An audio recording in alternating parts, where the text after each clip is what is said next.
Welcome to the English Career Day, a collaboration between the Career Development Center and the English Department. My name is Scott Rappaport, and I'm an Associate Director in the Career Development Center. Throughout the day today, we've invited alumni to join us for conversations about their careers in order to give you insight into different career paths, industries, and to get advice on how to enter and thrive in these fields. The sessions today are being recorded, so if you miss one and want to go back, they will be on YouTube in about a week or so. And our guest today for this session is Alex Hargrave. Welcome, Alex. Alex is a 2020 English and Communication Studies graduate from St. Joe's who works for the Buffalo Bulletin as a reporter. Prior to her current role, Alex worked at the Torrington Telegram also as a reporter. And while at St. Joe's, Alex held various positions at the Hawk and also worked as a writing tutor in the Writing Center. I'm delighted to welcome Alex virtually back to Hawk Hill. So Alex, thank you so much for being here today. Yeah, thanks for having me. Yeah, I'm really looking forward to this. So I have 12 questions that I'll be asking Alex. And if you join us throughout the day, we've kept these questions pretty standard with all of our guests. And the reason that we're doing that is it will give you a better sense, I think, of different career paths that might interest you. Following the questions, we will definitely have time for a Q&A from our audience. If you have a question that comes up while we're talking, please just put it in the chat. We will make sure to get to it. And then at the end, we can do questions from the chat, or you can always unmute yourself and turn your camera on and ask that question to Alex directly.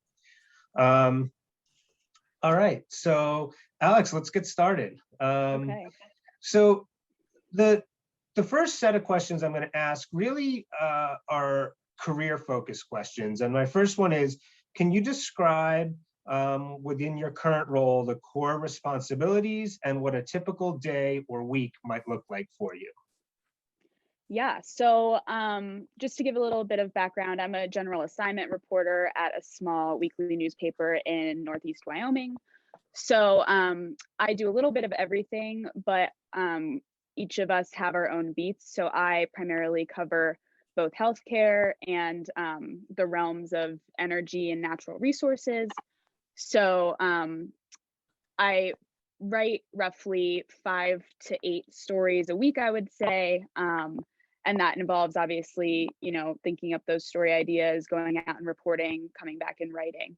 And I would say no day is alike. And I think a lot of people will say that about their careers, but sometimes I might be going out in the field on a deer capture and watching them collect data from that. And other times I'm in a board meeting that's a little bit more boring. Other times I'm making phone calls from the office. So yeah, I'd say it's a lot of research, writing, interviewing, anything you'd expect as a reporter. Cool. So Alex, I'm going to ask a follow-up right away. Okay. So when you say deer capture, I think, and you Yeah. told me when we were talking before that you grew up in the general Philadelphia area and now you're in Wyoming. So how much different are things, and how often do you come across something that, I don't know what a deer capture is, but it sounds like you've written a story on this.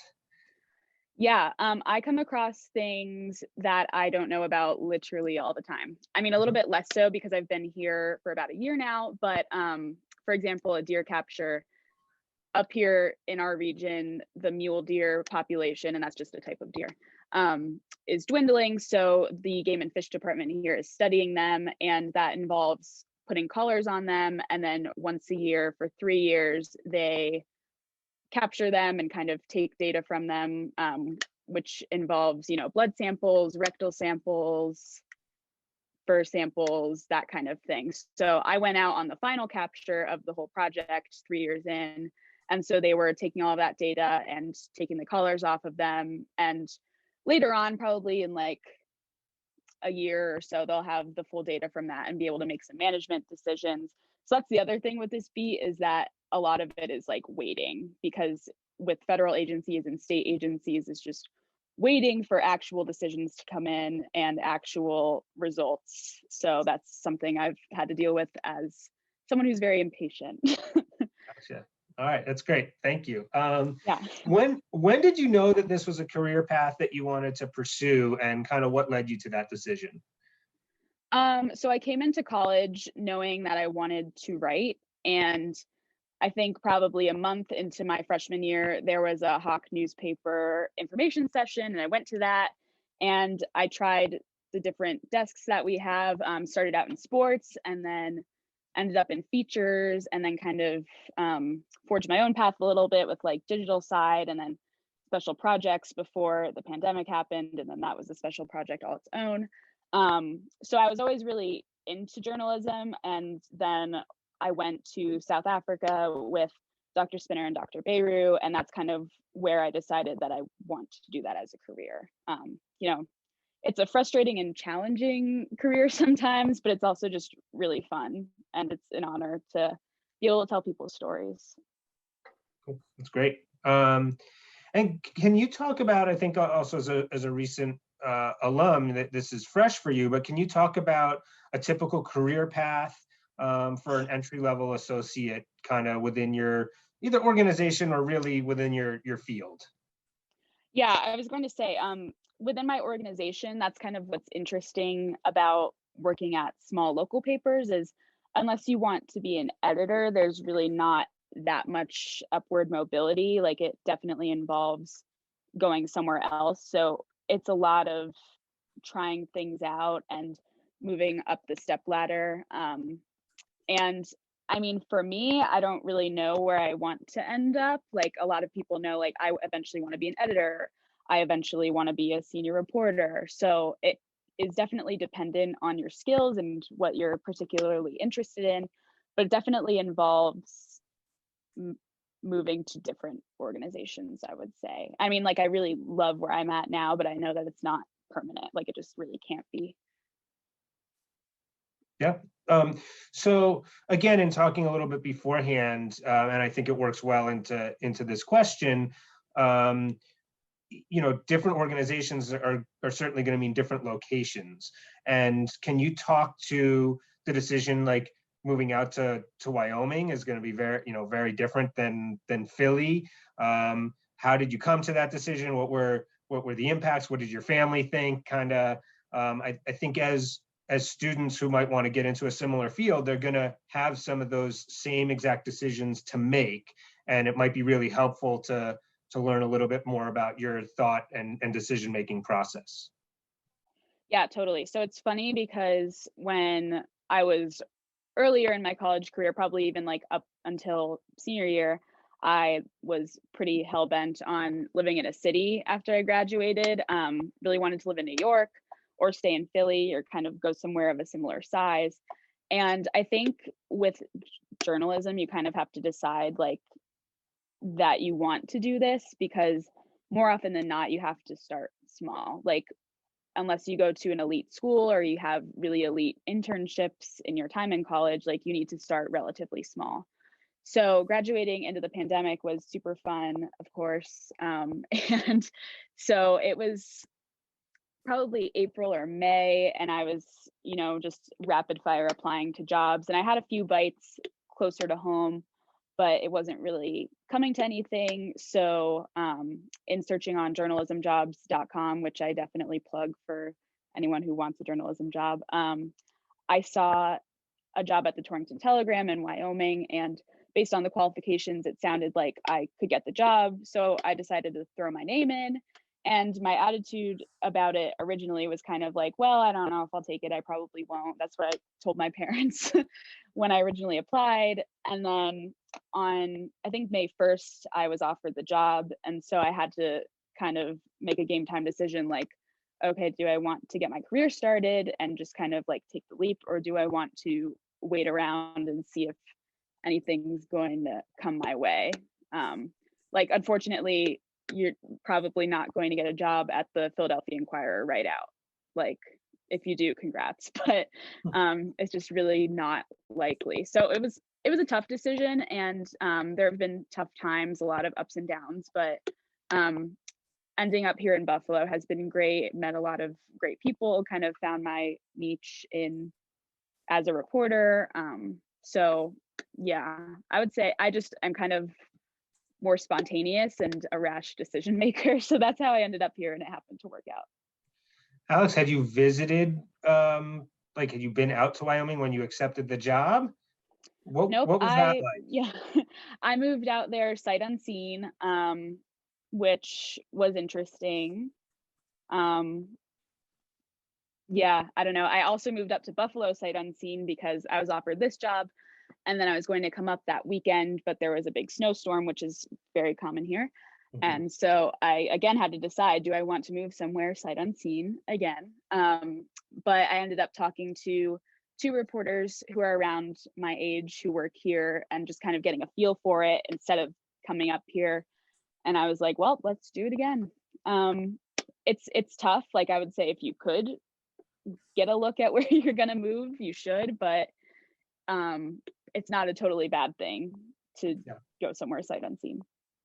Well, kudos to you for making that jump. That had to have Thanks. felt scary at times, and it sounds like it's working out. So, Yeah, congrats on that. thank you. Um, what do you enjoy most about your profession, and what is something that you wish you could change? Well, there's a lot to enjoy. I would say it's just fun. Like on really good days, I kind of step back and I'm like, wow, I can't believe I get paid to do this. Like to talk to people, to write, to go out and explore. Like it's really awesome. So there's a lot to enjoy, but I would say something I wish I could change. And this isn't a lot of industries, but I think journalism in particular is there's a lot of pressure to have upward mobility and like to be at a certain point when you're at a certain age. Like I definitely feel that way and I'm trying to kind of push those feelings back. So yeah, I think that, and there's just like a lot of elitist attitudes at times, like about, working at the New York Times or working at the Washington Post. And you just kind of have to like not put too much pressure on yourself. It's really about not comparing yourself to others. Like there's just a lot of internal pressure from it, I would say. And that's Mhm. person to person, but I think it's pretty common to feel that way. Yeah, yeah. And has anything really surprised you about your career, or I guess the last couple years?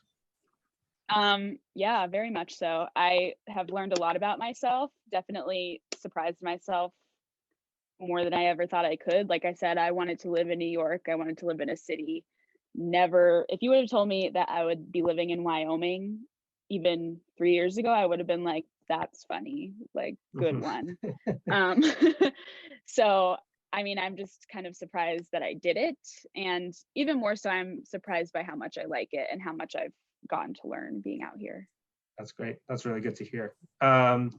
Okay, I want to shift focus a little bit and move kind of from some of your career stuff to actions that you think students should be taking. Mhm. And as a reminder, please, if you're in the audience for this, if you have a question come up, please feel free to put it in the chat. We will get to it during our question and answer at the end.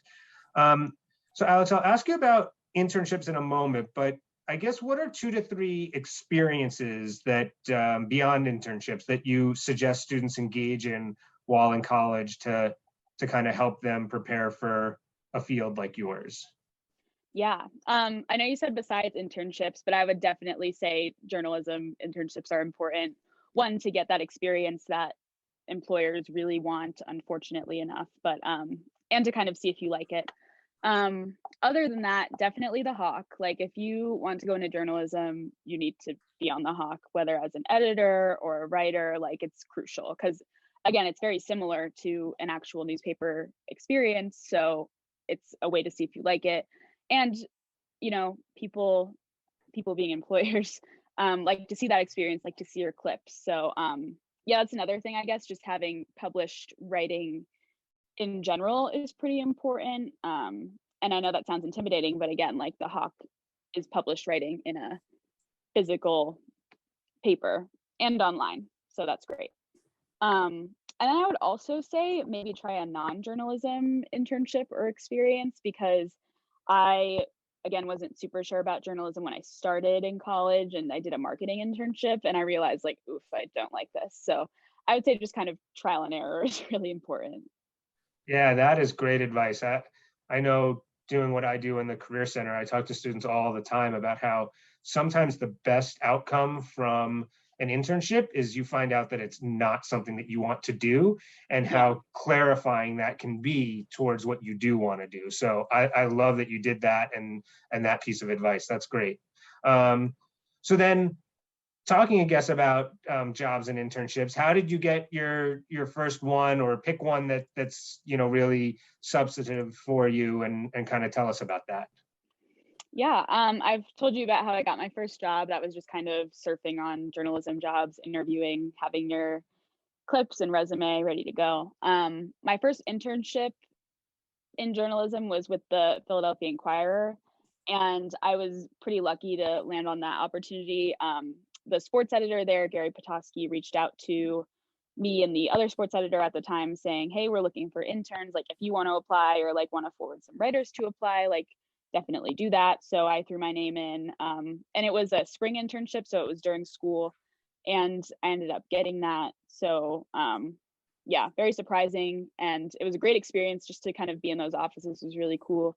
And people, like, even though I've had like actual jobs, still ask me like, "Oh, you worked at the Inquirer, huh?" Like, unfortunately, like a big name does Hmm. kind of draw eyes.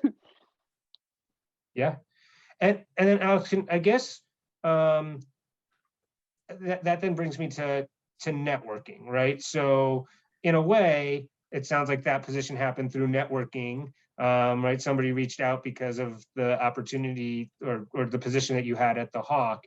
Have you kept in touch? How do you work your networks? How have you kind of done that to make sure that you're top of mind for positions in the future?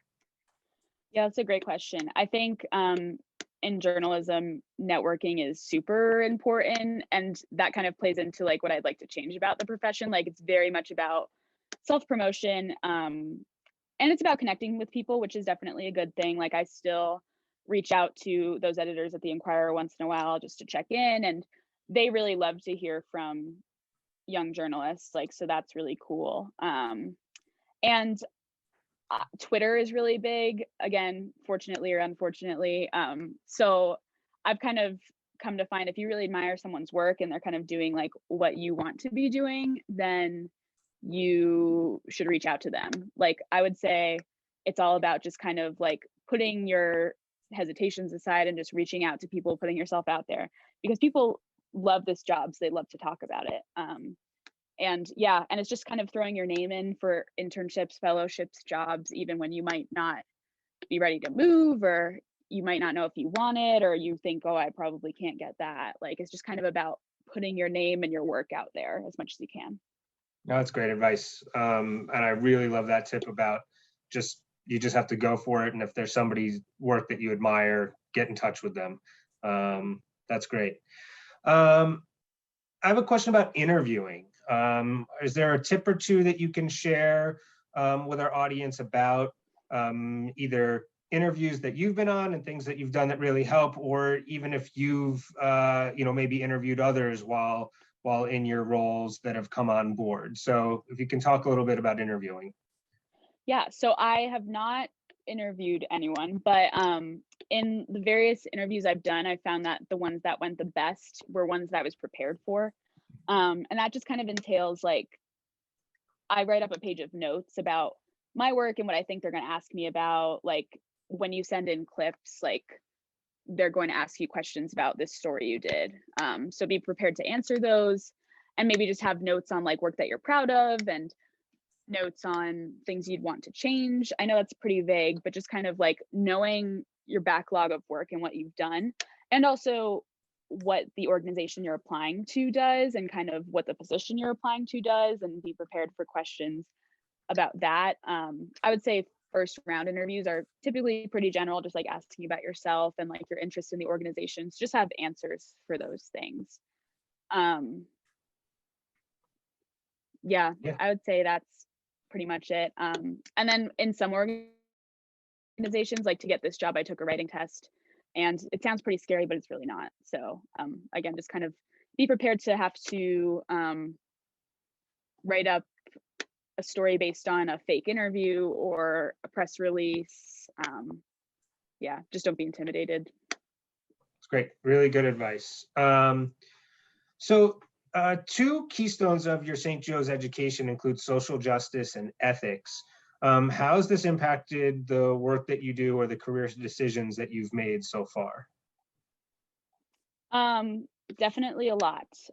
Journalism is kind of all about ethics and telling people's stories in an ethical way. And so it's kind of it's always asking those questions like, okay, why am I doing this? Like, is this going to do anyone harm? Like things like that.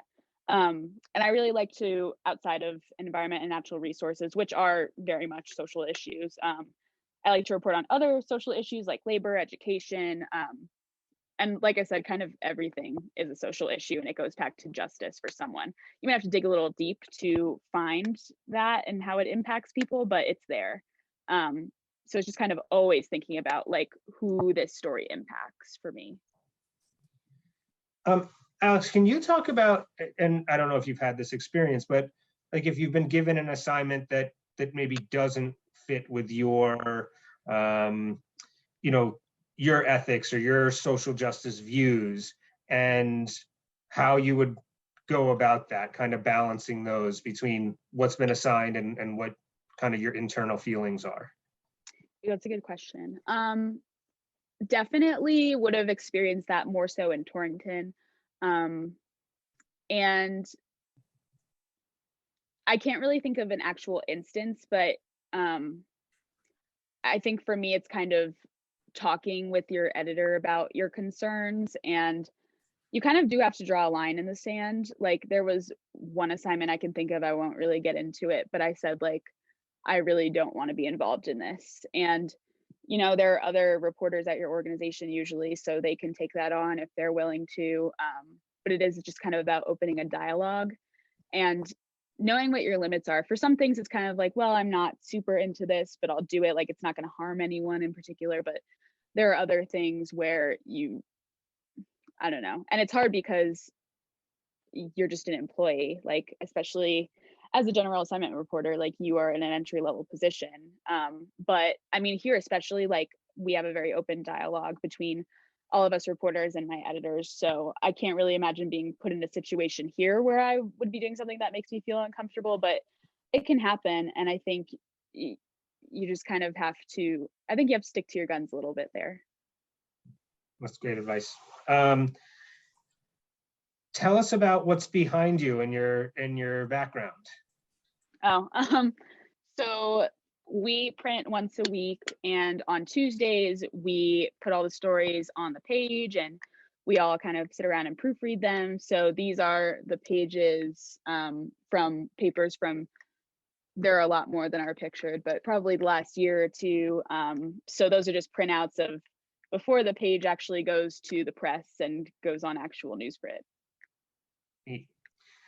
All right, so we're coming to a close of the questions that I've prepared. I do have two final questions, and the first is, what is something that you wish somebody told you when you were in school?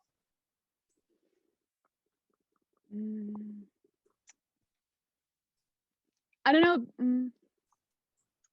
Well, one, I guess, don't be afraid to try things that are outside of your comfort zone. And I've definitely had people do that, but I guess the emphasis on like, you need to start small is really important. Because I was kind of like, oh, is this like a reflection of my work that I have to start in a place with 5,000 residents? Like, and it's really not. And you get to learn a lot and you are doing really important work. Like if you're working at the Inquirer, you're probably not doing their front page stories. Like here, I can write every front page story, and that's great. And then also, I think something I wish that I learned more about, whether in journalism classes or just in general, is more about local and state government and how it works, because it's very confusing, like when you get into the nitty gritty, and it's just something that no one teaches like anywhere. So it's not really a fault of anyone, but it would just be interesting to kind of be able to learn that before jumping into it. Great. And then I guess my last question is the flip side of that. What's a piece of advice that you would give to students who are interested in your path? Be open to new experiences, Mhm. be curious, find mentors, and read, write. Okay, great. Thank you, Alex. So we're going Yeah. to transition now to some questions from our audience. Folks can either use the raise hand function, you can put stuff in the chat, or just unmute yourself and ask away. Don't be shy here. What are some questions that you all have?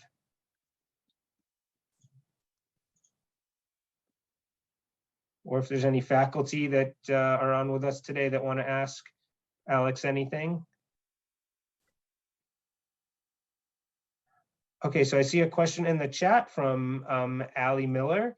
And Alex, she's asking, do you ever find the job to be exhausting or overwhelming? Yes. Yeah. It's really about drawing boundaries for yourself because, again, kind of with the atmosphere around journalism is like you need to be working harder and longer than everyone else. Like you need to be putting in 50 hours a week, 60 hours a week, even if you're not getting paid for it. Like that's kind of the narrative, is that you need to do that so that you can move up. And it's about kind of realizing that you just need to do the job you're getting paid for, and knowing when to take a break. And again, here in particular, like I have really great bosses who are attuned to what our moods are, how we're feeling. So it's just kind of about taking a step back sometimes. Like, and it's about realizing there's no shame in that, because that was kind of hard to overcome when I first started. Great.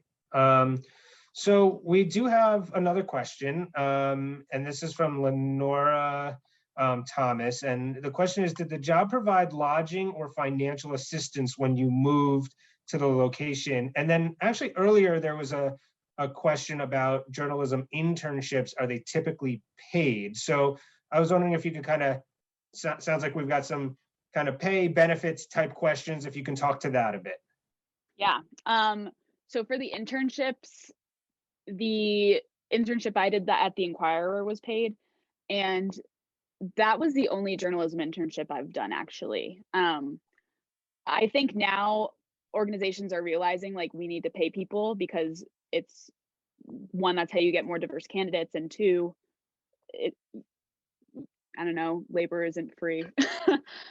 So I would say probably gravitate toward the ones that pay, because the ones that aren't paying are probably going to exploit you a little bit. To move out here, I was given a little bit of assistance. I'm trying to think how much I got to move to Torrington. It was only a couple $100s. Like it didn't really cover it. And they helped me find lodging. Like they connected me with landlords and such. Because the problem with moving out somewhere super small is apartments.com or Zillow doesn't really work. So they were definitely helpful. And then to move up here, I was also given a small stipend, and again, assisted in finding lodging.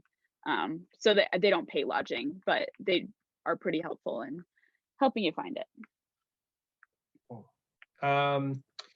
So Dr. Spinner put up a question that's from, I believe, a student in the class, Stella, and she asked, for health stories that you're writing, did you take any classes or do anything at St. Joe's to prep you for covering that topic? And if you didn't, kind of how did you get up to speed on, something like that, or I guess up to speed on anything that you just haven't been familiar with? Yeah. I did not take any classes. I was pretty bummed to have to take bio as a senior as part of the requirement for the English major. So I really came in with no classes on health or environment, natural resources. So with health, I would say a lot of it was COVID coming in, of course, and I had reported on that a lot for the Hawk in my last 2 months. And I think with COVID in particular, everyone was learning about it at the same time. So that was why it wasn't a huge deal. It's just kind of about talking to sources and being honest in that, like, hey, I really don't understand this. Like, I'm not an expert in this. I don't have a degree in this, but you do. And so I need you to tell it to me like I'm 5. And it's hard sometimes because it's hard to admit you don't know things, but that's how you get information. And our job is about distilling it down to readers who also don't really know what you're talking about. So I kind of think that sometimes it's a strength going in without expert knowledge. And I find that in all of my beats. But if you could take a class, like if you know you're interested in covering the environment, covering health, like take a class in that, like a 101 or 102 level, like I think that would be great. Great advice. We have all sorts of good questions coming in, so Yay. this is fun. John Slusser asks, have you done any freelance writing? And if so, any tips on that? Or I guess if not, what are your thoughts? So the only published freelance writing I've done is actually with the St. Joe's magazine. And again, I kind of got that opportunity just by reaching out and saying, hey, I know you take freelance writers, like here are some ideas I have, here's my resume, some published writing, like if you need someone, let me know. So it's kind of about putting out feelers if you don't have any particular ideas. And I've pitched a few things and have not heard back. It's not really a super big focus for me right now. I think in the coming months, I'm going to try to do a little bit more. There are a lot of like Mountain West centric publications that I think I could write for. Some advice I would have, like I kind of have some niche knowledge right now, reporting on Wyoming and natural resources here and things like that. So if the New York Times needs something about Wyoming, like even though I'm a very inexperienced writer, like they might consider me because I live here, I know it. So it's just kind of like maybe developing a pocket for yourself where you can be useful to publications. And it's really, again, about putting out feelers. And when you're pitching, having very specific ideas, having sources mapped out, just like not being vague, like it needs to be very concrete. Great. The next question, this is another student in Dr. Spinner's class, name is Megan, and how does social media work at a small paper like yours? Good question. So our readership is primarily older folks. So social media isn't a huge consideration for us. We do have Twitter, Instagram, and Facebook. So for Instagram, our photojournalist who actually just left for a job at ESPN, she ran that and would post photos and kind of post captions that outlined the story a little bit longer. And that was getting pretty popular. Twitter, we just kind of post stories there. We don't really get a lot of engagement on that because, like I said, a lot of our readership doesn't have Twitter. So it's mostly just like other journalists who engage with that, which is fine. Facebook, we do post a lot of more so like breaking news updates, like say there's a wildfire, like posting updates on that so that our readers, because a lot of our readership does have Facebook, they are able to get those updates in real time. Since we're weekly, we need to push out information on there sometimes. And it's posting some stories. Our website, interestingly enough, we do not post every article on our website because a vast majority of our county subscribe to the paper. So the idea there, as far as I'm aware, is getting people to subscribe to the print publication. That might be something that is being reconsidered soon, but yeah, for right now, not every article goes online. It's only maybe 3 or 4 from each issue. And Alex, it's super interesting. I guess as a follow-up for you, career-wise, since you said that there's not a huge social media kind of impact from the paper, do you feel like that's something that that hurts you career-wise, that might not matter? Like, where does that fit for you? Yeah, when I first came here, I was like, man, this sucks because a lot of, like I said, it's all about self-promotion and like sharing your articles and putting them out there. But I've found that it makes me more intentional, knowing like, okay, like I'm not just putting this out there to get likes on Twitter or to get retweeted. Like, so it makes you more intentional about writing for the community. Um, and I use a website called Authory actually to save all of the articles that I write, and it automatically takes from the website when those go up. And if they don't, I'll just save the PDFs. We have a very good e-edition system, so I just save the PDFs, and so I still have them. Like, I would say the only thing is just like not having a backlog of my clips, but I just kind of make that happen myself. Gotcha. Okay. So we have another question. This is directly from Dr. Spinner, and I'm just going to read it word for word. You mentioned wishing you knew more about local government and state government and how they work. What else can we teach or emphasize to better prepare students for jobs in journalism? Great question.